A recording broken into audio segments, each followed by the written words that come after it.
wabarakatuh, and a warm welcome to our speaker, Dr. Muhammad Najib from Faculty of Syariah and Law, University of Islam Malaysia, and all my faculty members. Okay, so for today, we have today is the first series of Wacana Ina, and I would like to introduce a little bit about this series of Wacana Integrasi Nakli and Akli to everyone. And we have actually 4 series of lecture. Basically, the intention of having this Integrasi Nakli and Akli Wacana, as we know that in our medical area, we sometimes or always face with the area, a grey area in making a decision, in terms of clinical decision. So part of the initiative of this Wacana Ina is by Dr. Farahin as the principal investigator for her research under the grant of the integrating Akli and Nakli knowledge in clinical decision support making. So another objective is the intention of the faculty to have to build the competency of Integrasi Nakli and Akli related to medical. So that is why this initiative has come up. Okay, so we have 4 series, and this is the first series. We have Dr. Muhammad Najib Abdullah with us, and he will be talking on the introduction of Islamic worldview and principle of Maqasid Syariah in decision making. And the second series will be followed by Dr. Rafiki from our colleague, and also Dr. Zizi Azlinda, and with regards to the application of Maqasid Syariah in relation to medical and also fiqh alawiyah. And the third series is about the application, where we will have case studies, and the fourth series will be a forum related to integrasi of Nakli and Akli. So before we start, actually we have a few questions for the participant to answer, because we want to know the basic knowledge of some of us. Okay, so probably all of you can try to scan. What is it?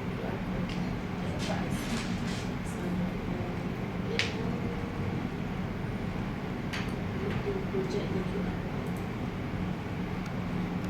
For today, Dr. Muhammad Najib Abdullah is currently the Deputy Dean at the Faculty of Syariah and Law, University of Science Islam Malaysia, where he has been a senior lecturer since 2004. He is an expert in usul fiqh, focusing on its application in Islamic banking, finance and medical practice. His PhD research examined the Sharia Advisory Council of Bank Negara Malaysia resolutions in Islamic financial transaction. With qualification from IIUM, Islamic University of Madinah, and Ma'had At-Tarbiyah Al-Islamiyah, his academic focus spans ijtihadic methodology and Islamic legal provision. Dr. Najib has been involved in various roles, including as chairman of the Syariah Committee for MIDF Amanah and a member of Lajnah Pengawal Seliaan Pengamal Pengubatan Islam under JAKIM and the Ministry of Health Malaysia. And he is also the member of professional bodies, including the Association of Sharia Advisors in Islamic Finance Malaysia, and a certified halal trainer for the Malaysian International Halal Academy. So, without further ado, I would like to call Dr. Muhammad Najib to provide his talk on the introduction towards the Islamic worldview, on the principle towards the Islamic worldview. Thank you, Dr. Najib. Assalamualaikum warahmatullahi wabarakatuh. Thank you very much, our chairperson, and the honorable me. Sorry, I haven't introduced myself. And I do not know who is in front of me. I just ladies and gentlemen. Okay? Assalamualaikum warahmatullahi wabarakatuh.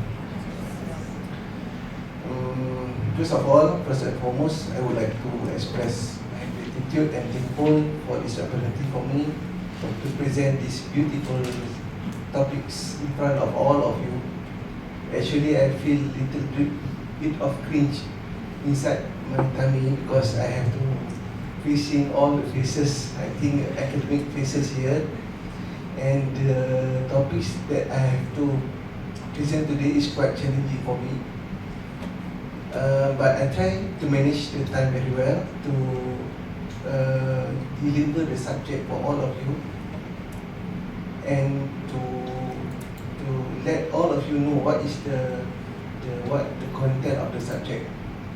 Okay. For me, for my experience, saya nak cerita tentang apa? How saya nak cerita dulu what is background related to the topics. Okay. So saya pernah menjadi chairman dalam MIPF Amanah Bank Malaysia Berhad, dan juga saya pernah menjadi member kepada Komiti Etika Takful, dan juga saya sekarang ni berada dalam Majlis Fatwa Pulau Pinang. Kita baru buat fatwa Pakatan GSP, dan saya juga diambil oleh KKM, Kementerian Kesihatan Malaysia, sebagai penasihat di bawah lajnah LAJP, LAJPP tak ada sini, LAJP since 2018. Saya terlibat dalam seluruh meeting di TCM di bawah Traditional and Complementary Medicine. So saya meeting di sana di Pasar Ido. Jadi setiap bulan kita ada meeting, dan meeting itu di-chair oleh KP Jakim dan disertai oleh KKM di situ untuk kita kawal sedia perubatan Islam di Malaysia. Jadi untuk mendapat kita merokok Akta 755 TCM untuk kita kawal sedia rawatan-rawatan yang nak apply kepada rawatan Islam. So saya menjadi ahli majlis kepada KKM di dalam bab tersebut. So di dalam experience saya di dalam menguruskan isu-isu ini, termasuklah saya sebagai penasihat haji semasa di Mekah. Saya bertugas 2022 dan 2023. Unfortunately, Allah ujikan semasa 2023, semasa saya bertugas di Mekah, saya diserang oleh stroke masa bertugas. Tengah-tengah bertugas tu saya diserang stroke, dan disebabkan itu saya agak sukar untuk bercakap. So kalau tengok dalam TV Al-Hijrah, saya selalu ceramah. Google nama saya itu adalah sesi saya di TV Al-Hijrah, rancangan Assalamualaikum. So saya bercakap tentang sihir, saya cakap tentang ilmu kebal, saya bercakap tentang yang berkaitan dengan ilmu-ilmu yang salah, santau dan sebagainya. Saya bercakap dalam TV Al-Hijrah. Boleh lah ada. Tapi kalau tengok di situ, kaedah saya, penyampaian saya agak berbeza dengan hari ini lah. Sebab hari ini, sekarang ni apabila saya kena stroke, jadi bila saya bercakap tu nafas dan percakapan saya agak sukar untuk saya bercakap. Jadi kalau ada perkataan yang tidak clear, tu saya minta maaf kerana kesukaran tersebut. Okey, tapi alhamdulillah sekarang ni saya boleh bekerja, boleh pergi meeting, boleh menunaikan tanggungjawab dengan baik, alhamdulillah. Okey, so apabila saya terlibat dengan KKM dalam lajnah, saya terlibat dalam majlis fatwa di Pulau Pinang, saya terlibat dengan bank MBSP, saya terlibat dengan LIDF, terlibat dengan etika. So semua ini sebenarnya kita memerlukan kepada memberikan hukum, terutama ketika mana kita pergi melibatkan jemaah haji di tanah suci. Kita berhadapan dengan banyak suasana-suasana yang kita memerlukan membuat keputusan kepada sesuatu hukum. Dan hukum itu sebenarnya dalam Islam, hukum itu adalah tetap. Dia adalah satu hukum bila Islam Allah Subhanahu Wa Taala turunkan, where Allah Subhanahu Wa Taala provide us syariah. So syariah itu sudah tetap, Allah Subhanahu Wa Taala telah turunkan di dalam Al-Quran. But there is sometimes we need to kita nak divert from the original hukum, sebab because of certain condition. So dengan keadaan yang kita face tersebut, macam bab muamalat perbankan, kita berhadapan dengan bank berhadapan ataupun sistem ataupun negara berhadapan dengan isu-isu yang mereka berhadapan dengan kesukaran yang menyebabkan kalau kita pakai original rulings, so kita tak boleh buat. We need to have another decision. So atas dasar apa kita melaksanakan decision tersebut? Jadi Islam memberikan kepada kita jalan keluar sekiranya kita berhadapan dengan apa-apa kesukaran di dalam apa-apa dua keadaan yang kita hadapi. Di sana ada jalan keluar yang diberikan oleh Islam. Kerana Islam itu bukan sekadar datang dengan syariah, tetapi Islam itu datang come with the objective of the syariah. Apabila kita memahami tentang keseluruhan objektif syariah tersebut, maka kita boleh faham apakah kehendak syarak itu yang sebenar. Okey, sekarang ni saya nak tahu, apabila kita bercakap tentang maqasid syariah, apa yang kita faham? So interactive session sikit lah. When we talk about when the terms come out, maqasid syariah, apa yang kita faham tentang maqasid syariah? Apa saja kita punya paradigm? Mestilah berlandaskan Quran dan Sunnah. Okey. Lagi? Memelihara. Memelihara. Banyak benda. 5 perkara. Kan? Memelihara agama, memelihara jiwa. Kita selalu dengar juga. Lagi? Ada lagi? Panduan. Apa itu maqasid syariah? Maqasid syariah ni kadang-kadang, sometimes kalau kita fikir ataupun orang yang salah pemikirannya ataupun kefahamannya terhadap maqasid itu sendiri, kita nampak bahawa maqasid itu adalah sesuatu yang agak bahaya di dalam menentukan sebuah hukum. Sebab kalau kita hanya berfikir berpaksikan kepada maqasid saja, ada orang dia tak sebut maqasid, dia sebut maqasid. Sebab dia tak sebut tu tak betul, tapi nak guna juga. So dia kata maqasid. Apabila kita hanya berpaksikan kepada maqasid saja, sebenarnya maqasid ni sebenarnya bahaya. Dia seumpama pisau yang mempunyai 2 mata yang tajam. Dia boleh membuat benda yang baik dan sebenarnya dia boleh membuat benda yang buruk.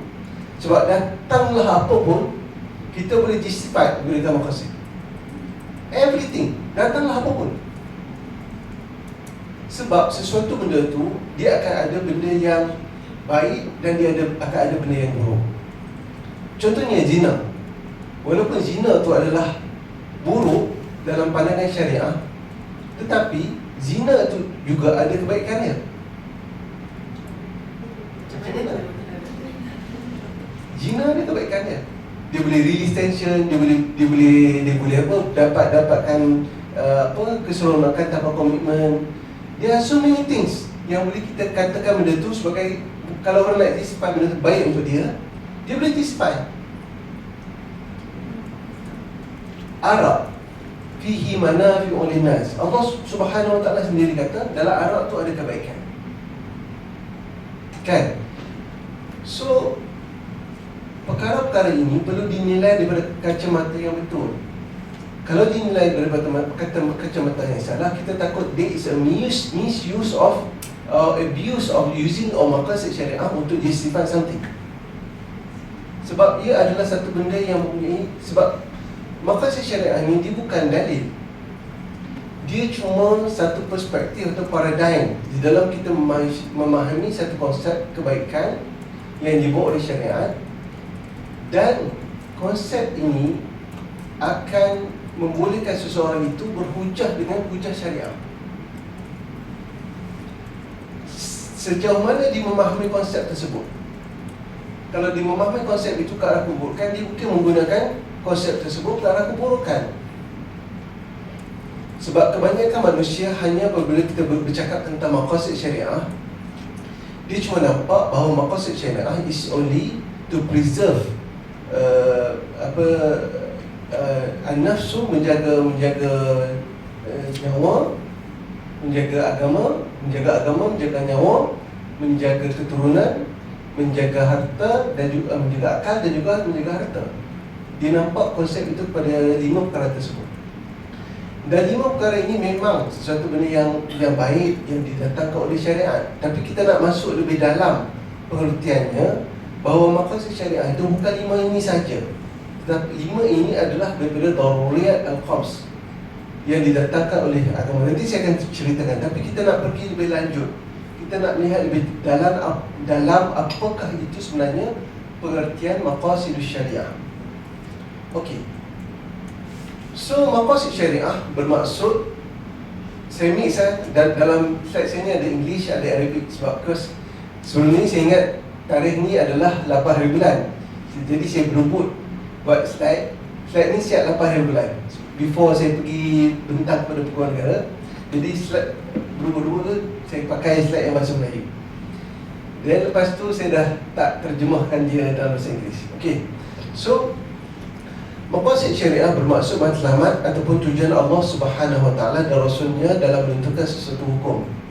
Maqasid syariah juga bererti nilai dan sasaran syarak yang tersirat dalam setiap hukum. Nilai dan sasaran tersebut dilihat sebagai tujuan ataupun rahsia syariah yang ditetapkan oleh syarak dalam menetapkan suatu hukum. Okey, sebenarnya maqasid syariah ini nak ceritakan bahawa ia adalah rahsia syariah di dalam menentukan sesuatu hukum. Dia didasarkan ke atas apabila syariah itu diturunkan oleh Allah Subhanahu Wa Taala. Allah Subhanahu Wa Taala menurunkan syariah itu untuk jalbil masalih, untuk mendatangkan kebaikan kepada manusia, wa dar'ul mafasid, ataupun menolak kemudaratan mafsadah daripada manusia, sebagaimana yang disebutkan oleh Ibnu Ashur dalam kitabnya Maqasidus Syariah, di dunia dan di akhirat. Dan juga menolak kemudaratan kepada manusia sama ada di dunia dan di akhirat. Oleh kerana itu kita faham bahawa Allah Subhanahu Wa Taala apabila menetapkan syariat, apa saja syariat, contohnya mengharamkan arak, adalah untuk kebaikan manusia.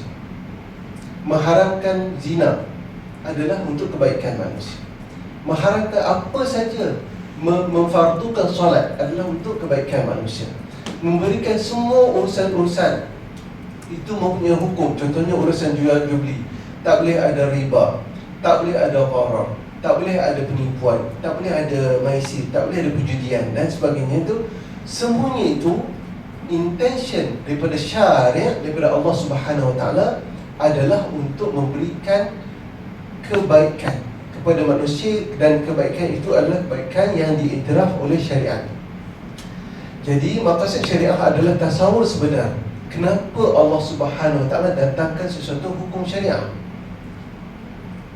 Jadi maqasid syariah adalah tasawur ataupun apa nak dikatakan, adalah world view terhadap hukum yang dimaksudkan. Tasawur ini adalah cara pandang, gambaran ataupun sikap pemikiran terhadap hukum-hukum syariah Islam. Itu adalah maqasid sebenarnya yang kita nak faham. Apakah tasawur terhadap hukum? Okey, kita pergi sikit lagi. Penerangan lebih lanjut tentang maqasid syariah. Jadi konsep syariah ialah menjelaskan bahawa tujuan akhir satu hukum adalah satu, iaitu untuk maslahah dan kebaikan kesejahteraan semua manusia. Dan ia merupakan tanda aras dalam menilai satu hukum, iaitu memahami satu hukum itu mestilah selari dengan syarak. Dan ulama telah bersepakat mengatakan bahawa hukum syarak mempunyai tujuan, ada hikmah, dan semua hukum macam ada ta'abudiyah, ta'liliyah mempunyai hikmah dan maqasidnya tersendiri. Apa maksudnya di sini? Okey. Apabila kita nak membicarakan tentang hukum syariah, hukum syarak ni datang daripada nas. Nas itu adalah daripada Al-Quran ataupun daripada sunnah asas kepada syariah.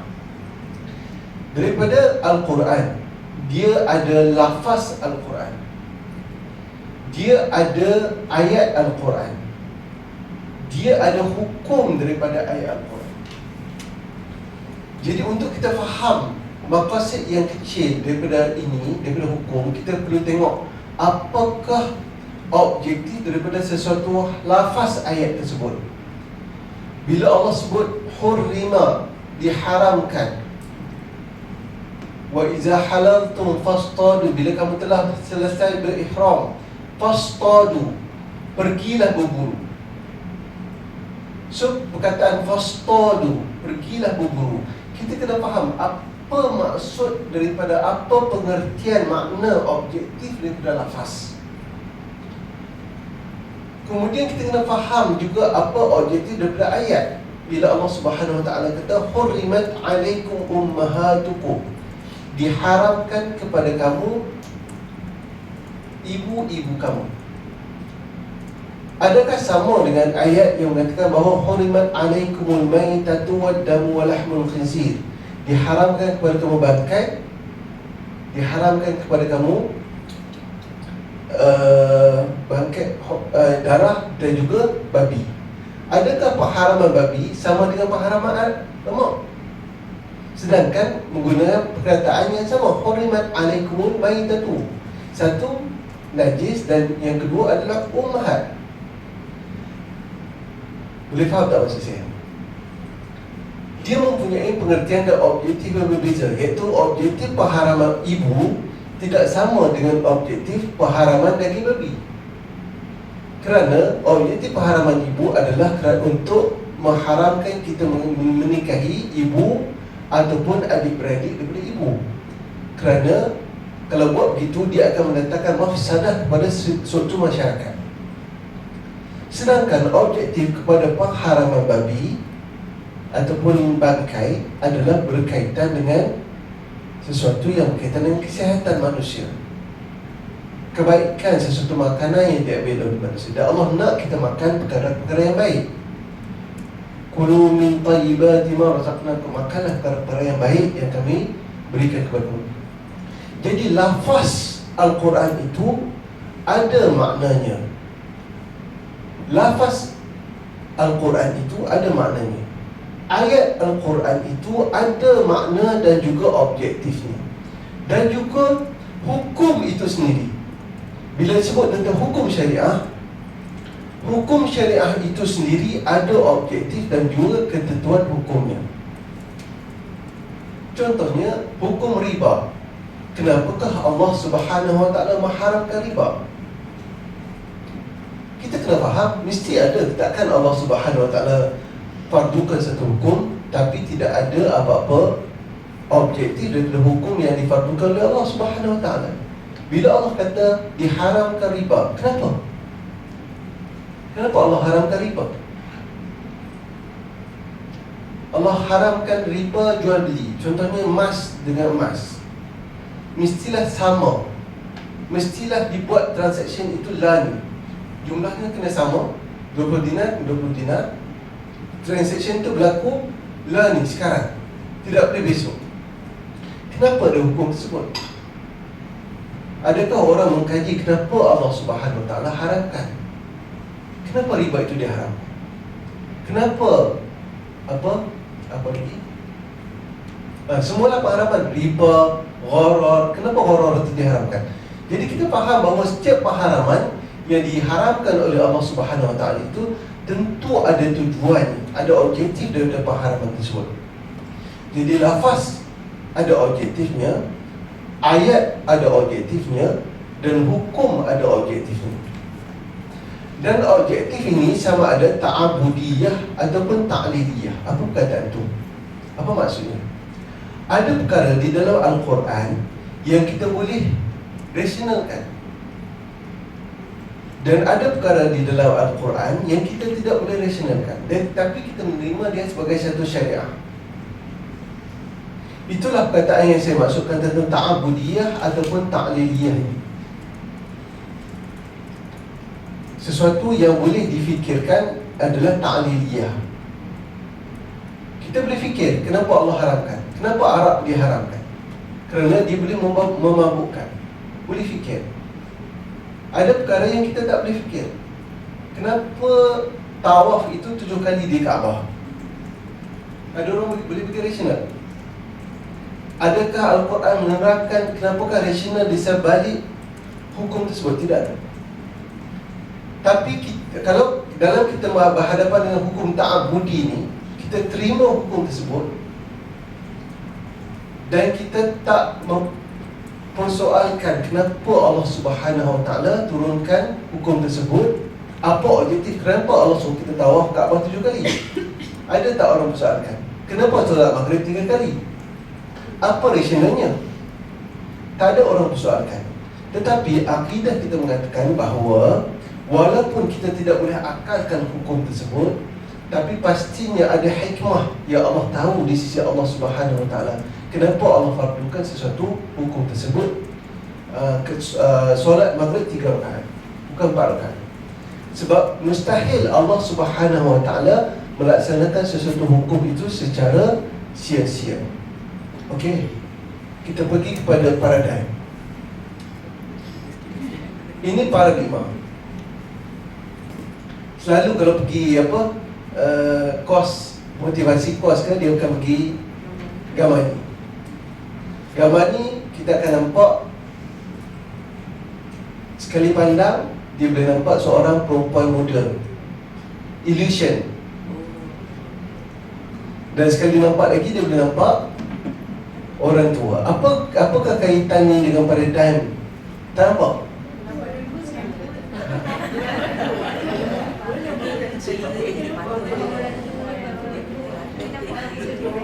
Okey, paradigm ni lah yang membezakan di antara realism dengan relativism. Realism dan relativism. Bisa tengok perkataan tu. Kalau kajian kualitatif, dia akan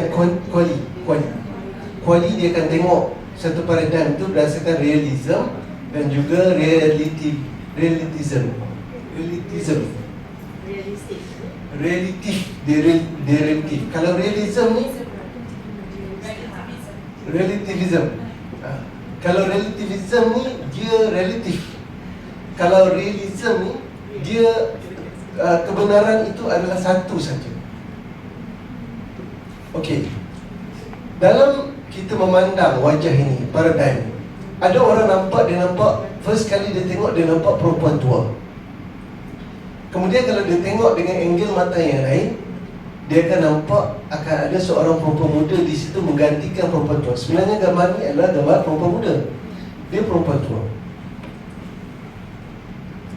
Kajian menunjukkan bahawa selagi mana orang itu banyak experience dan age dan juga lebih berumur dan lebih experience dan lebih banyak memandang, jadi orang itu dapat cepat untuk mengenal pasti bahawa gambar ni adalah dua.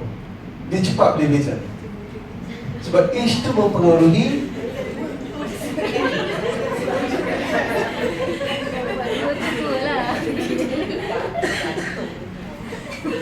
still relatif.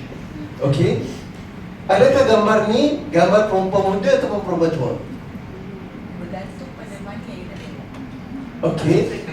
Cara kita pula yang nampaknya. Boleh nampak muda sikit. Okey, jawapan doktor adalah bergantung pada sejauh mana orang yang tengok. Okey.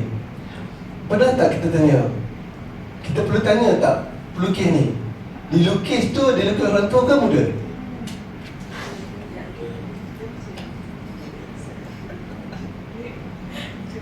Yang dilukis tak tu pun dia lukis memang dia nak bagi nampak tua dan muda. Dia nak lukis both. Okey. Itu paradigm. Itu macam mana worldview kita memandang satu hukum, memandang satu konsep yang diturunkan syariah, yang diturunkan oleh Allah Subhanahu Wa Taala. Sebab itu di dalam maqasid dia ada dua maqasid. Sorry, saya pergi kepada sebelum tu saya pergi kepada sini dulu. Dia ada maqasid asy-syari', iaitu tujuan daripada Allah Subhanahu Wa Taala menurunkan satu syariah, dan dia ada maqasid al-mukallaf, iaitu maqasid kepada mukallaf. Maqasid syari' adalah maqasid kenapa Allah Subhanahu Wa Taala turunkan hukum. Ini maqasid syari'. Sekarang banyak orang bercerita tentang maqasid syariah berdasarkan kepada maqasid mukallaf. Apa kita nak pada Allah Subhanahu Wa Taala? Kita nak jaga agama kita terjaga, kita nak diri kita jaga, harta kita terjaga dan sebagainya. Tapi kita tak bertanya tentang maqasid syari'. Kenapa Allah turunkan? Dan itulah yang lebih utama. Kita kena faham bahawa syariah itu lebih utama daripada maqasid.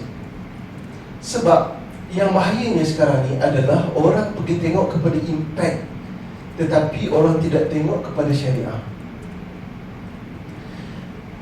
Kalau tak ada syariah pun tapi impactnya bagus, okey. Sekarang ni ke arah itu. Even without syariah, you don't have to apply the legislation ataupun the rulings, but the impact is okay. It should be okay. Because we look at the impact, we look at the objective. Bila dia orang nak buat impact bank nak buat, nak tengok impact dia okey. Bila impact okey, sepatutnya memenuhi maqasid syariah. Boleh bagi untung, boleh bagi harta, boleh bagi jaga harta. Dengan harta tu boleh bina masjid. Impact okey. Faham tak? Get my point? Impact. Tak payah buat syariah pun tak apa. Sebab tu bila dibentangkan kepada penasihat syariah tentang impact berbank, impact bank, konsep bank yang berasaskan kepada impact, kita tak setuju. Dia kata impact tu boleh menyokong kepada maqasidus syariah. Kita sebut tanya lagi, apa kamu sebut? Maqasidus syariah. Apa kamu sebut? Maqasidus syariah. Saya kata itu kamu sebut maqasidus syariah. Mana syariah ni? Untuk capai kepada objektif, kita kena pastikan bahawa syariah itu terlaksana dahulu, baru ada objektif. So syariahnya itu datang daripada maqasidus syariah, tujuan Allah Subhanahu Wa Taala. Yang mana maqasidus syariah ini adalah untuk kemaslahatan hamba Allah di dunia dan akhirat. Dan Allah turunkan hukum ini untuk difahami. Allah turunkan hukum ini adalah hukum taklifi yang boleh dilaksanakan dan membawa manusia berada di dalam pemeliharaan hukum tersebut. Jadi Allah turunkan hukum syariah untuk dilaksanakan, dilaksanakan. Jadi untuk kita capai objektif syariah, kita kena buat dulu syariah. We have to apply the syariah first, then we talk about objective. Without application of the syariah, we don't talk about the maqasid. Takut kita pergi kepada impact je. Kita nak impact tapi tak ada syariah. That's very dangerous. Okay. Dan kita ada maqasid mukallaf. Ini yang kita nak. Maqasid mukallaf ni iaitu kemaslahatan kita. Syariah itu Allah turunkan untuk kemaslahatan kita. Allah turunkan solat untuk kemaslahatan kita. Allah turunkan zakat untuk kemaslahatan kita.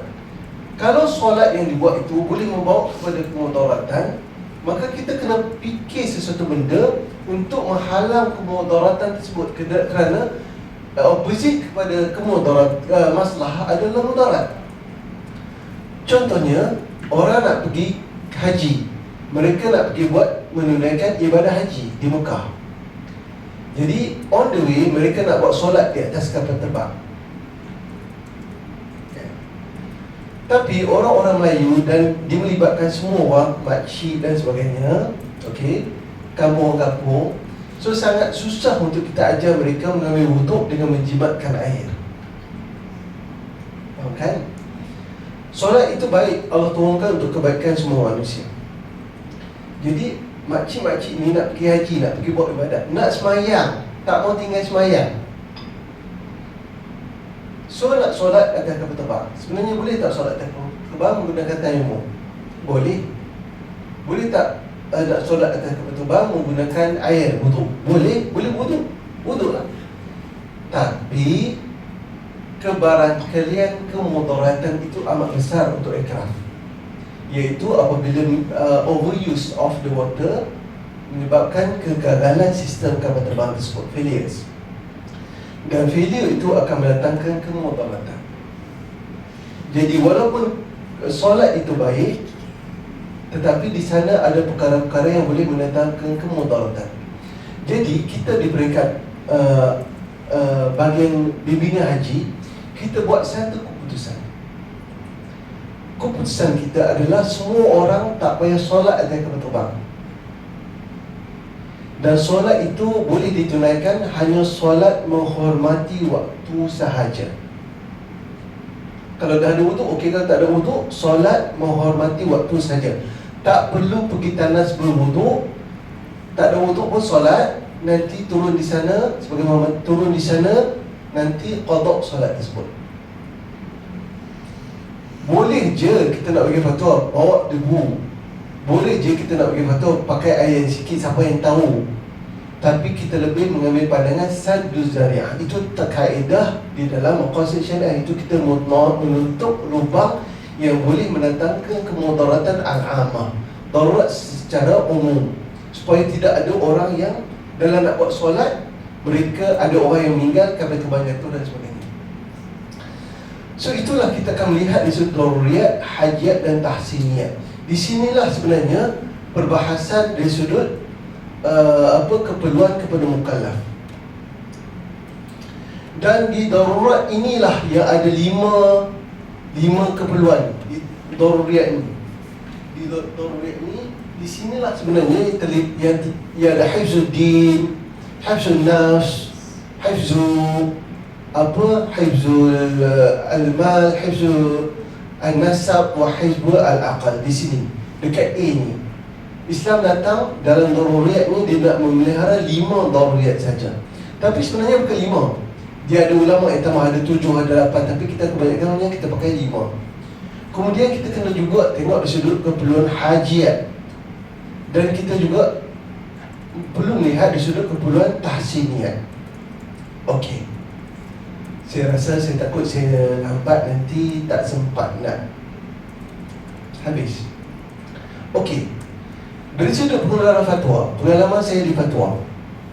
Di fatwa, bila kita tengok fatwa di Malaysia, bila kita buat perbincangan fatwa, ini saya bentang dengan di Pejabat Pegawai Negara tempoh hari. Saya tak nak pergilah macam mana dia nak dapatkan isu fatwa. Saya nak pergi kepada perbincangan fatwa. Bila kita bincang tentang fatwa di tempat fatwa, di majlis fatwa, di peraturan mengatakan bahawa fatwa kita kena ikut qaul mu'tamad mazhab Imam Syafi'i, iaitu pandangan rajih Imam Nawawi dan Rafi'i. Kemudian kita ambil pandangan dhaif Imam Mazhab Syafi'i. Tapi sebenarnya kalau tengok daripada aplikasinya, kita tak ikut Mazhab Syafi'i secara keseluruhan di dalam aplikasi fatwa. Tidak diikuti secara menyeluruh, lebih kepada budi bicara dan pandangan jawatan kuasa fatwa. Bila fatwa itu dibentangkan, kita tak rujuk sangat Mazhab Syafi'i. Kita tengok Mazhab Syafi'i, tapi kita tak ikut sangat Mazhab Syafi'i. Kalau kita rasa kita boleh ikut, alhamdulillah kita ikut. Tapi ikutan itu tidak menyeluruh. Kita lebih melihat kepada maslahah al-ammah. Kita akan melihat kepada maslahah, dan maslahah itu adalah maqasid. Dan maslahah itu adalah maqasid tertinggi yang Allah turunkan, iaitu nak mendatangkan kemaslahatan kepada semua manusia. Jadi rather than kita tengok pandangan mazhab per se, kita akan juga melihat apakah maslahah yang akan terjadi. Bagaimanakah kita nak memastikan bahawa maslahah itu dapat kepada rakyat dan dapat kepada responden kepada fatwa apabila kita putuskan sesuatu hukum. Jadi kita lebih tengok pada itu. Dan sekiranya maslahah itu ada pada qaul mazhab yang lain, sama ada mazhab Hanafi, Maliki atau Hanbali, maka kita akan berpindah daripada mazhab untuk mengambil pandangan mazhab yang lain, kerana keperluan itu lebih utama, mendatangkan kemaslahatan kepada penduduk negeri ataupun penduduk Malaysia secara umumnya. Jadi dalam membuat keputusan hukum dan fatwa, pandangan maslahah itu amat dititik beratkan dan diutamakan. Okey, saya pergi kepada sini. Ini world view. Bila kita tak sempat habis semua naratif pun tak apa, saya sempat ambil kat sini, kita nampak world view. Bila kita nampak maqasid syariah, bila kita bercakap tentang maqasid syariah, saya sebutkan tadi bahawa maqasid syariah adalah jalbul masalih wa dar'ul mafasid. Maqasid syariah itu dia punya main sebenarnya mendatangkan kemaslahatan dan menolak kemudaratan. Syariah datang untuk mendatangkan kemaslahatan dan menolak kemudaratan. Maqasid syariah dia ada two way to understand maqasid syariah. Satu, theoretical, dan yang kedua, apply. Kadang-kadang orang confuse di antara teori maqasid dan juga apply maqasid. Theoretical maqasid ni dia lebih kepada teori ataupun dasar yang saya ceritakan tadi. Kenapa Allah turunkan, apakah perspektif syariah, itu more to theory. Dan teori ni menjadi dasar. Nak buat dasar negara, kita boleh pakai teori. Nak buat dasar apa-apa dasar, kita boleh pakai teori teori maqasid syariah. Boleh pakai 5 tersebut, boleh pakai daruriyat, boleh pakai hajat, boleh pakai teori. Tetapi apabila kita pergi kepada apply, kita tak banyak pakai teori 5 perkara tersebut. Jangan guna 5 perkara tu untuk menentukan sebuah satu hukum, tak boleh. We are not using that. Itu sebagai dasar. Islam turun nak jaga ni, nak jaga ni, nak jaga ni. Itu dasar. Tapi apply maqasid syariah, kita tak pakai dasar 5 perkara tersebut. Dia boleh dirujuk sebagai teori, tapi apply no. Sebab maqasid syariah bukan dalil penentu hukum. Ada orang silap faham, dia menggunakan maqasid syariah itu sebagai dalil untuk menetapkan sesuatu hukum. No. Maqasid syariah is not the evidence of the syariah. It's only the how we understand syariah, the way for us to understand the syariah. It's not the evidence.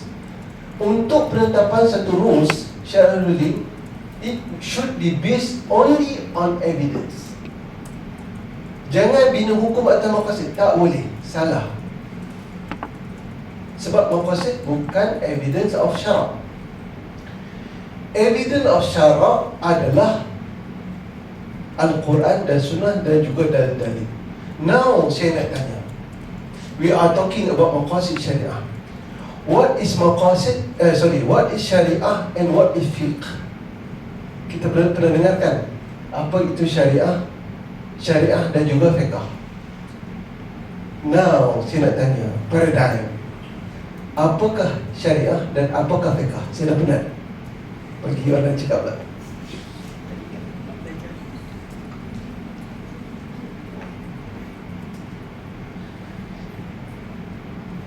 Bila kata hukum ni, dia ada syariah, dia ada fiqh. Kan? Ada hukum fiqh, hukum syariah. Apa beza di antara duanya?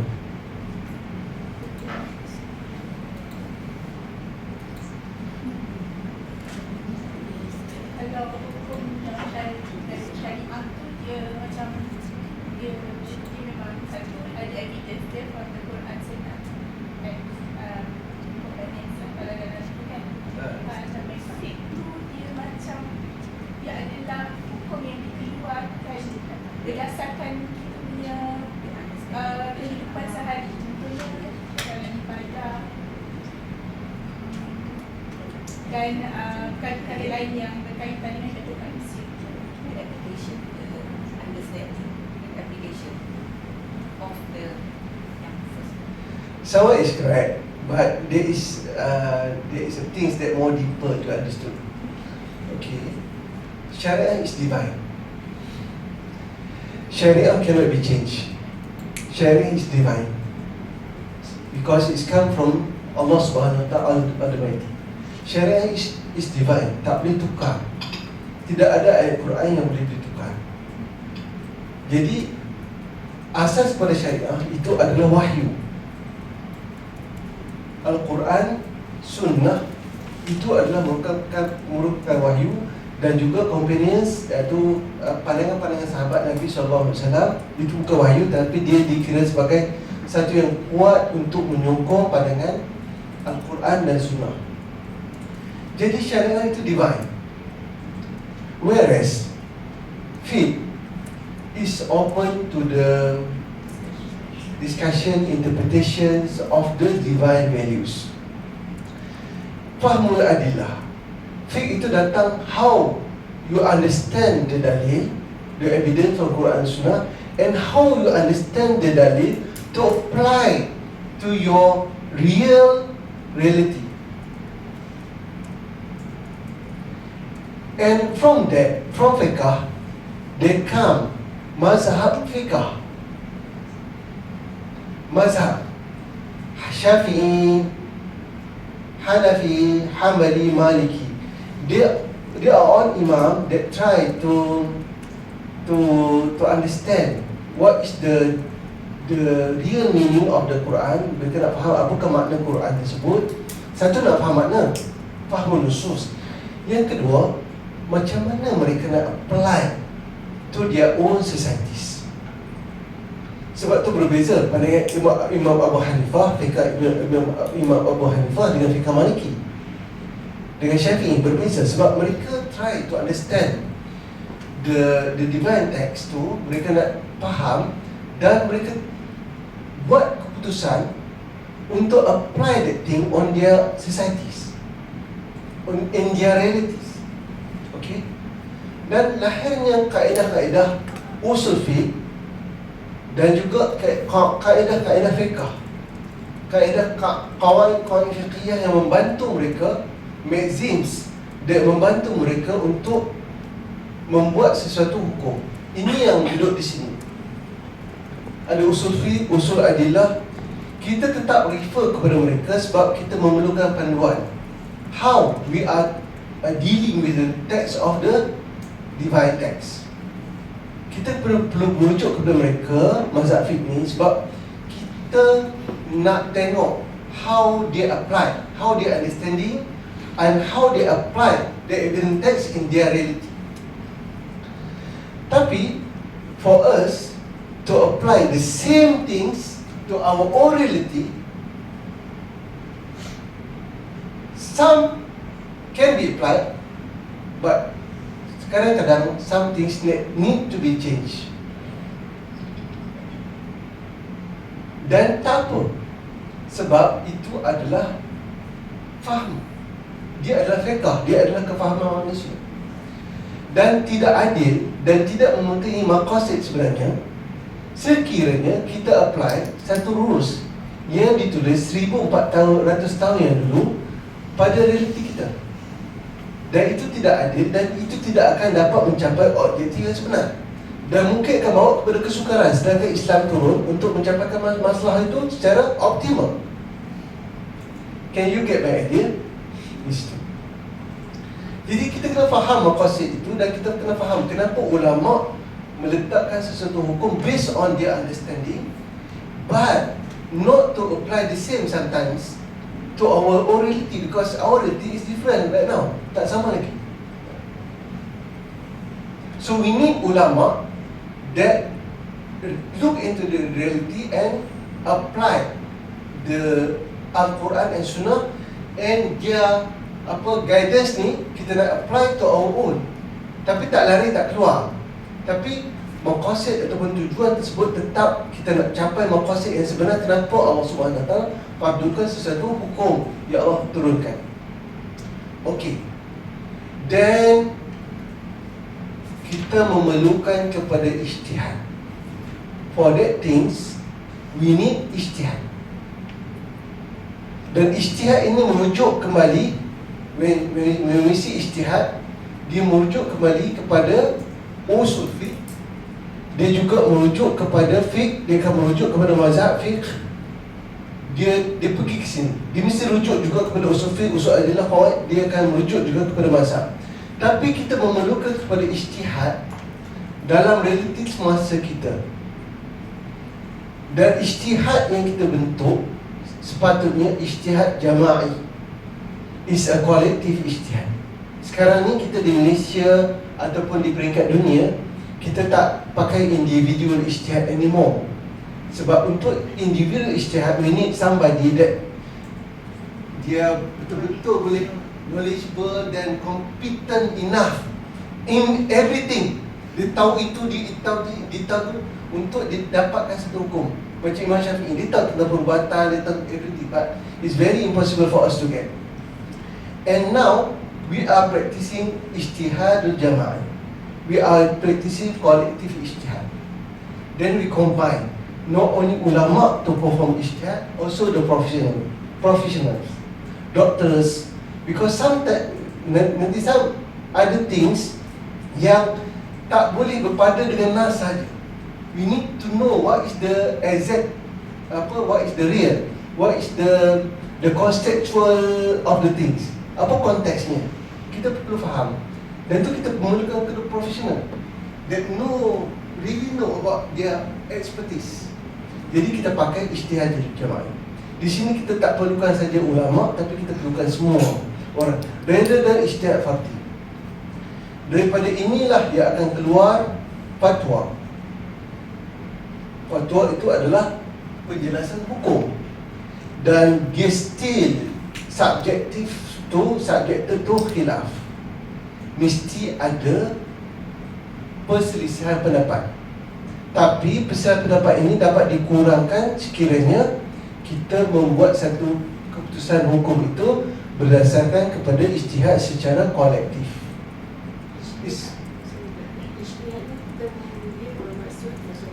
The process to make a hukum, that is ijtihad, based on the evidence of syariah.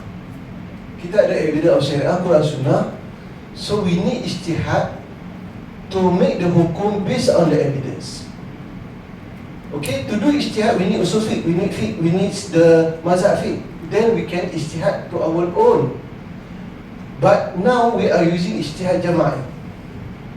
The process will be in collectively, because collectively is more near to the truth rather than individual. Okay.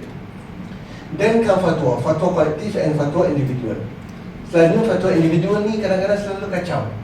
Sebab dia lagi strong kalau fatwa tu datang daripada semua ulama berkumpul majma' fiqh duduk sama-sama bincang, because perbincangan itu mazhab. Daripada individual in his own provide his own rule and regulation or rulings. Okay. Now Yang fardhi itu apa? fardhi is individual. Okay. Now from fatwa, from khilaf, there comes syariah ruling that you see. Now ada syariah ruling. Bila benda tu digazetkan, dia akan jadi syariah ruling. Bank negara dia akan ada ruling. Bila dia dah jadi guideline, semua dah muktamad, dah diputuskan, maka that's become a ruling. And ruling is still human, bukan human lah. Syariah business still datangnya daripada ijtihad manusiawi. Okay. Come syariah ruling di situ. Dan syariah ruling ni dia terbagi pada dua, sama ada sudut ibadah dan juga muamalah. Ada orang dia pukul sekali sama. Bab ibadah diberikan konsep ataupun pendekatan yang sama dengan muamalah. Sebenarnya pendekatan ibadat dengan muamalah adalah berbeza.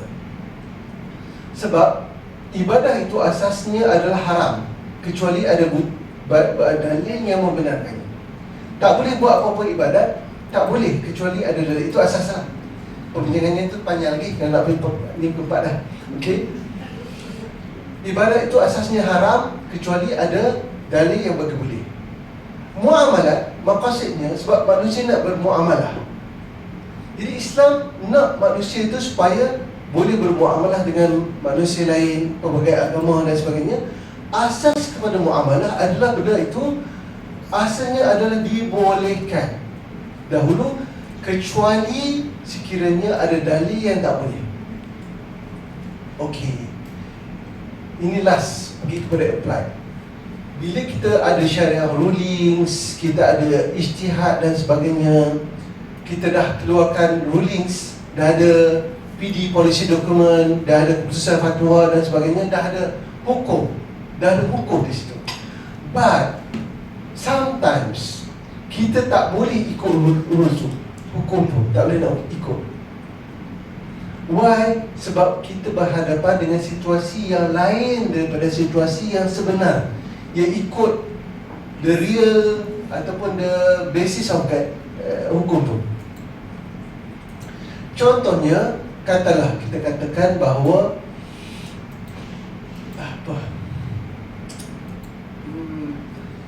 solat jamak itu macam mana dapat? Contohnya kita kata yang senang lah, kita kata okey senang. Kata macam mana nak contoh? Okey, di dalam bab haji ke dalam bab kita ada dalam bab haji contohnya, ada orang tu dia terpaksa tawaf tak boleh dibuat dalam keadaan haid. Tawaf ifadah memang tak boleh buat dalam keadaan haid. There is a ruling on that. Dan ada ruling tawaf ifadah, tawaf rukun memang tidak akan sah kecuali dalam keadaan yang bersih. Itu rulings. Tapi ada situation we face that in that situation, contohnya seorang perempuan dia datang haid selepas pergi wukuf, dia duduk di ketika nak haji, orang dah terbang balik tapi haidnya belum lagi kering, dia baru haid, besok penerbangan, dia tak ada choice kecuali dia balik tak tawaf, nanti kena datang balik buat tawaf semula, ataupun kita berikan kebenaran kepada dia untuk tawaf sebab dia memerlukan kepada hukum tersebut. Then now come the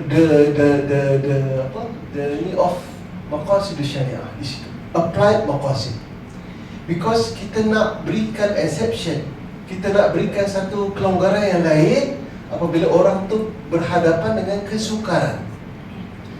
Maka now come istisna. Istisna ni bermaksud memberikan pengecualian hukum kepada orang yang perlu kepada keluar, divert daripada basic ruling yang telah menjadi ketetapan. Kita tak boleh ubah basic ruling tu. Itu walaupun divine, kita dah putuskan. Kalau boleh ubah, kalau kita boleh ubah, kacau bila lah hukum. Orang kata kejap boleh, kejap tak boleh, kejap boleh, tak kejap. Maqasid syariah datang dan sudah apply untuk memberikan pengecualian. Selalunya pengecualian itu ada disebabkan oleh darurah dan juga hajah. Kita kena tengok the level of the needs there. Adakah the level of the needs there in the level of necessity, dire necessity, or in the level of needs? What is the difference? Nak cerita panjang, kalau slide banyak, selepasnya ada cerita ni. Tapi saya rasa tak sempat dah, saya kena duduk kat sini. Ustaz, dalam konteks ni beri keputusan tu lebih dapat secara individual ke atas daripada Case by case, and dia ada ruling dia siapa yang boleh bagi keputusan sebab kita nak keluar daripada syarah ruling tu menggunakan teori maqasid. Sebab dia is a needs, dia ada keperluan, dia ada hajat. Darurah ni adalah sekiranya dia melibatkan systemic impact. Dalam example tadi, siapa yang ada Authority tu pada yang dilantik authority lah. Kalau bidang mereka dia ada yang dilantik oleh pemerintah lah. Pertama haji dia ada lembaga lajnah dia yang akan bertanggungjawab. Maknanya dalam contoh yang Ustaz bagi tadi kan, dan masa dia datang itu, dia dah waktu haji dia, maknanya kelonggaran yang pernyataan tu telah diberitahu terlebih awal, semua jemaah tahu ke, ataupun bila dia masa dia beritahu Ruling is ruling. Ruling is ruling. Haid tak boleh tawaf. Keputusan dia is a syariah fatwa. Syariah ruling is syariah ruling. Tak boleh. Dia is a ruling. Tapi ada special case, you have to divert from the ruling. So masa tu bila diangkat pada kita dapat case, contohnya saya penasihat haji masa tu dapat case, dapat satu case, dia mesti kena tawaf. Kita tak boleh generalize. Bila darurat dan hajat tak boleh generalize. It should be case by case. Dan kita kena buat keputusan di situ. Dan yang nak menentukan tahap darurat, dia adalah tahap darurat ataupun tahap hajah, itu adalah the lajnah yang faham tentang dalil. Soalan saya, Ya. kalau dalam example yang Dr. bagi tu kan dia bersifat ibadah kan? Ya, ya, So dia punya rules dia sangat clear. ya, sangat clear. Kalau misal kata dia punya istisna tu lebih kepada yang bersifat muamalah. Tak. Pula otoriti. Tak, muamalat ataupun ibadah, both we can give exceptions based on the argument lah. Kita dapat argument dan kita tenang bahawa benda tu boleh sampai kepada teorem keperluan yang dikehendaki, kita boleh bagi exception. Tapi di ibadah kita agak restrict rather than muamalat. Muamalat more lenient sebab bis dia adalah ibadah. Tapi ibadahnya kita memang kena jaga. Ya. So, Boleh bertanya? yes, ya.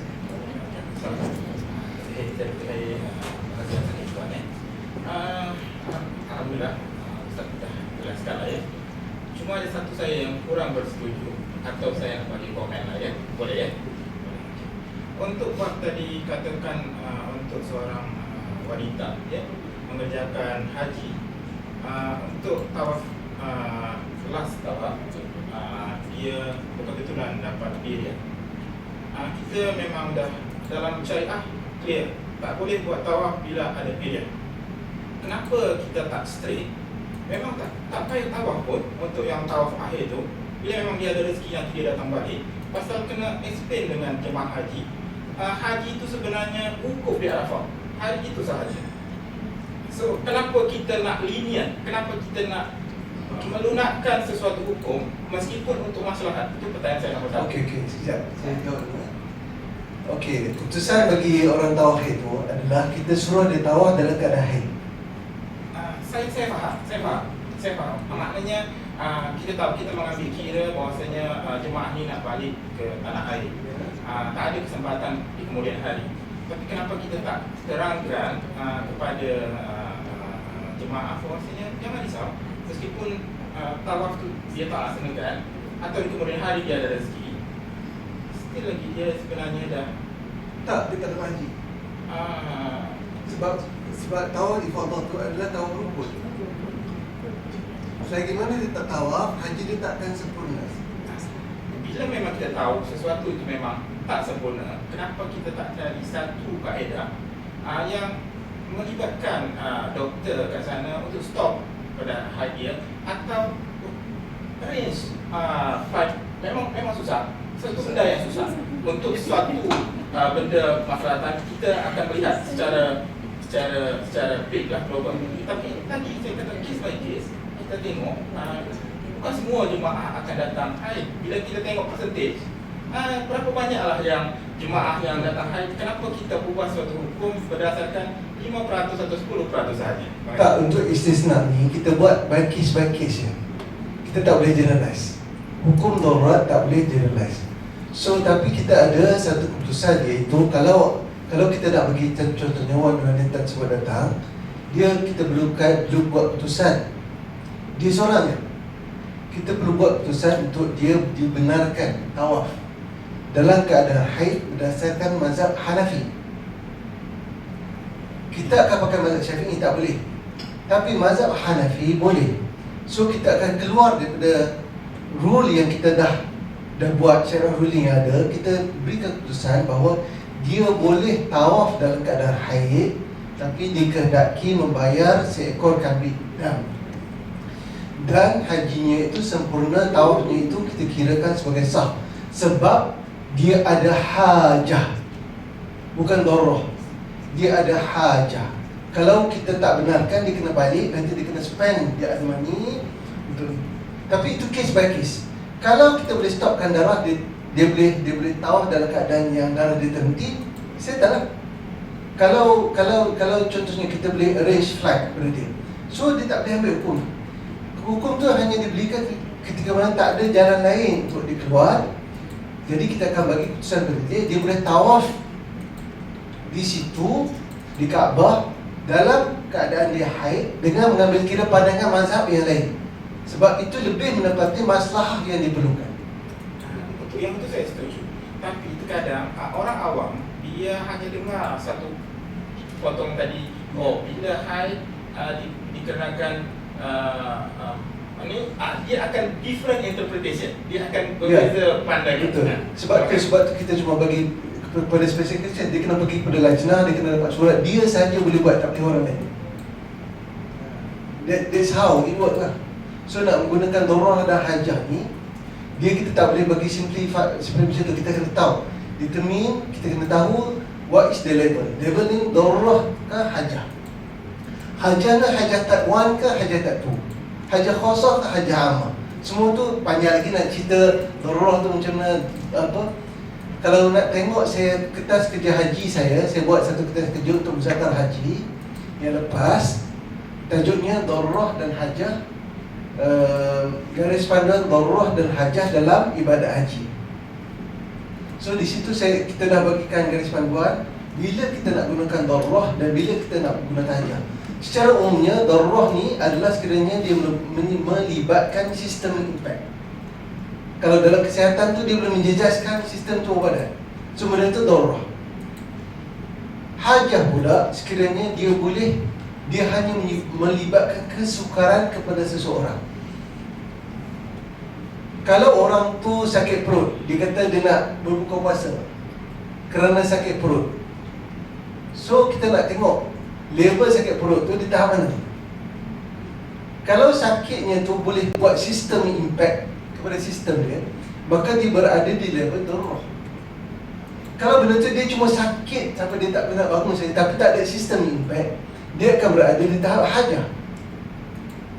So benda tu, ini secara umum saya nak beritahu macam mana how it works. Nak pergi details kena panjang lah, tak cukup 1 jam. Kemudian kita ada fiqh aulawiyat, kita ada fiqh ma'alat, kita ada fiqh mu'azan. Di sini kita kena, itu penggunaan maqasid untuk kita timbang yang mana yang kita nak kena buat. Kita akan pakai fiqh aulawiyat, fiqh keutamaan, yang mana lebih utama, puasa ke berbuka. Fiqh ma'alat ni impact. Kalau kita suruh dia puasa juga, apa kesan dia? Fiqh muazanat tu nak imbang. Macam mana kalau kita antara dua tu kita nak buat imbangan. Jadi semua tu berada di dalam pengkajian maqasid. Dan sekiranya kita nak buat satu keputusan, last penutup, saya bagi kesimpulan kat sini. Ni ada guideline, garis panduan hajah dan darurah, semuanya ada kat sini. Saya tak garis panduan hajah, garis panduan darurah, but I don't think I can finish it today. Tapi slide ni saya boleh bagi. Kategori masyaqqah. Kalau nak kata susah tu, apa benda yang boleh kita katakan susah? Bila orang cakap saya ni susah, saya ni sakit, tahap mana yang kita boleh siap? Jadi ulama' ni dah bincang tahap masyaqqah, kriteria masyaqqah bagi keperluan hajah dan darurah. Semuanya ada di sini. Cuma bila kita nak buat satu keputusan tu, satu syarah ruling ni, antara teori maqasid yang kita guna adalah fahmul masalah. Nak kena faham masalah tu, ni penting Ini bank negara pun pakai ni, fatwa pun pakai ni. Kita ada fahmul masalah, understand the issue. Yang kedua, understand the reality. Yang ketiga, understand the syariah text and evidence. Yang keempat, fahmul maqasid, understand the objective of syariah and person. Fahmul ma'alat, dan understand the impact. Semua ni kita kena faham untuk kita buat satu keputusan berdasarkan kepada maqasid. Dan untuk ulama', orang yang faham bidang agama tu sebenarnya dia terlibat dua perkara saja, iaitu perkara yang ketiga dengan perkara yang keempat. Yang ketiga, yang ni fahmul nusus, ini kerja kami. Fahmul maqasid, nak faham tentang teori maqasid, ma'alat, muazan, ini kerja kami. Tapi whereas untuk faham isu, untuk faham reality, untuk faham impact, it's not our job. We need the input from some expert, other expert. Doctors, bila medical tu, yang nak cerita tentang masalah ni adalah doktor, bukan kami tak tahu. Nak cerita tentang reality, kami tak tahu. Nak cerita tentang impact, kami tak tahu. So we need the input from the doctors, from the professionals, from the expert, for us to make the decision based on nusus and based on maqasid. This is how it works. Di bidang negara ke muamalat ke, semuanya kita perlukan expert untuk tunjuk kepada kita what is the issues. Kita kena faham. Sebab ulama tak boleh buat keputusan kalau tak faham betul-betul isu tu. Nanti dia punya keputusan hanya based kepada dia punya assumption. Tak boleh. So kita need somebody that can understand. Dia boleh faham. Dan kita nak buat keputusan pun on the real picture of the issue. Okay. Dan faham pun wakil, kita faham realiti kita lah. Kita duduk kat Mekah, bukan duduk kat Malaysia. So we have to know all the realities. Itu nak kena dijelaskan, dan juga kita juga kena tahu juga dijelaskan tentang apa impact kalau kita buat satu keputusan yang kita buat. Okay. Saya rasa masa pun dah 4 suku di sini. Nak bercakap pun, nak berbincang panjang lagi. Sebenarnya I can give the material, tak ada masalah. Thanks for listening to my presentation today. Hope saya boleh berikan satu insight yang dapat beri clear picture kepada apa itu maqasid dan how it can be affect the syariah ataupun syariah decision making. Thank you very much. Wassalamualaikum warahmatullahi wabarakatuh. Betul kan satu jam? Terima kasih Dr. Najib. Thank you so much on the very insightful and personally untuk saya sangat banyak ilmu yang diterima pada hari ini yang boleh membantu mungkin daripada kami segi medical. Maknanya it's not as simple as just making decision, but it is I think from apa yang I boleh buat balik is the importance of hukum syariah itu. Maka di sini syariah, aspek syariahnya mesti diambil dulu, dipegang dahulu sebelum kita buat decision yang lebih kepada application yang sesuai untuk keadaan kita. Okay, and it is for the application part probably it is really need to be case by case basis in the decision making. So kita sekarang pukul 4.20, mungkin kita boleh bagi sedikit ruang untuk soalan. Ada yang nak bertanya soalan? Pada Dr. Najib, boleh bertanya? Boleh. Terima kasih banyak Ustaz. Satu je soalan saya, pasal saya percaya Ustaz bisa untuk decision maker di peringkat kebangsaan untuk fatwa. Bila kita tengok tadi jamaah ni, maknanya kita secara kolektif untuk mengurangkan khilaf, mengurangkan kesilapan. Ada tak dekat dalam untuk membuat fatwa ni untuk kita luaskan lagi? Pasal yang setahu saya, fatwa itu hanya peringkat negeri, kita luaskan di majlis fatwa kebangsaan. Boleh tak kita luaskan lagi untuk peringkat serantau Asia? Pasal kita dekat Asia ni ramai negara-negara Muslim. Jangan fatwa dekat Malaysia, fatwa dekat Indonesia, fatwa Brunei. Bila boleh, kenapa tak kita satukan? Ada tak fikiran untuk membuat satu umbrella untuk rantau kita dulu? Kita tak cerita untuk dunia dulu, kita cerita rantau Asia. Terima kasih. Saya bercakap dengan baik kepada doktor. Sebenarnya memang kita dah fikir untuk selesaikan masalah tersebut. Di peringkat nasional kita dah ada fatwa, kita ada MKI sebagai dasar kepada fatwa. Tapi fatwa tetap juga tak boleh diselaraskan di antara negeri, sebab negeri ada elemen fatwa tersendiri. Ada lagi soalan? Mungkin saya ada, mungkin tak tahu lah soalan ke komen sebabnya asas daripada research yang saya buat tu adalah berdasarkan daripada kesukaran kami di pihak di grassroots lah, maksudnya di ward dan sebagainya, di hospital. Dan dia agak sebenarnya research tu spesifik kepada termination of pregnancies among Muslim patients. Sebab ada kita faham memang tak ada fatwa dan sebagainya, tapi dia itulah, dia datang case by case basis tu siapa authority yang boleh maksudnya membuat contohnya istisna tadi itulah kan pengecualian apabila janin tu melebihi 120 hari contohnya. Dan saya pernah bincangkan dengan sahabat saya dekat Saudi, for example, dia cakap, oh, that was very clear kat 120 is if anything beyond 120 we just allow the pregnancy to go on, why would you want to terminate the pregnancy contohnya. Tapi di Malaysia sebab kita punya medical ruling tu maksudnya civil law dia tak menganggap 120 tu sebagai yang tuntas kan. So ada banyak medical practitioners contohnya obstetrician yang bukan Muslim masih allow termination of pregnancy itu dilakukan ke atas pesakit Muslim walaupun dia melebihi 120 hari. So dekat situlah munculnya idea untuk buat projek ni disebabkan oleh kesukaran untuk membuat decision tersebut lah. Sebab tu penting bagi pihak kami untuk memahami sudut daripada mana setiap hukum tu dikeluarkan dan siapa sebenarnya berautoriti kalau di grassroots untuk buat keputusan tersebut. Okey, saya mungkin bagi insight sebagai experience.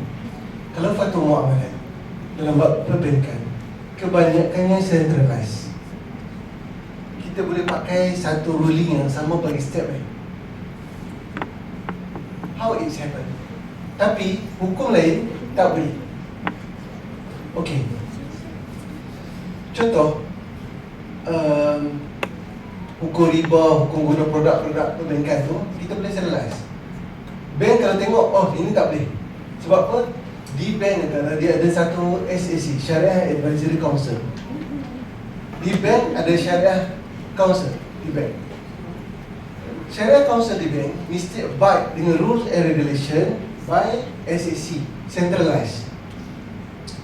Dulu fatwa nak fatwakan hukum muamalat.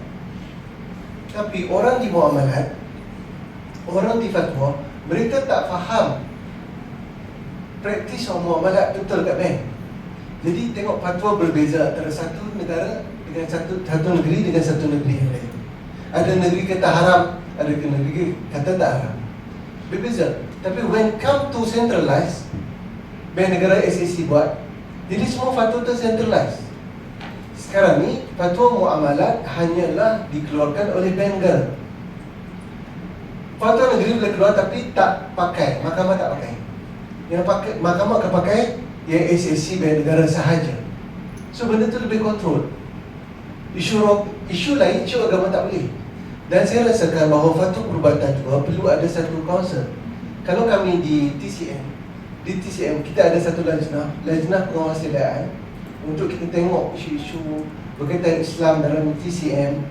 So why not di peringkat sentral ada satu council yang buat satu rulings yang standardized all the guidelines for the medical practice. Sama dengan perbankan.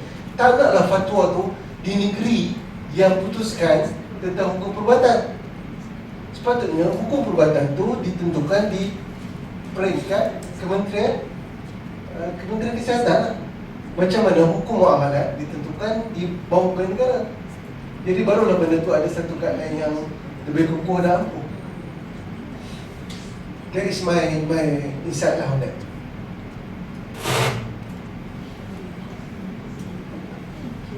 Nampaknya kita pun dah ke penghujung masa dah 4.30. Saya mewakili Research Interest Group of Maternal Health and Wellbeing.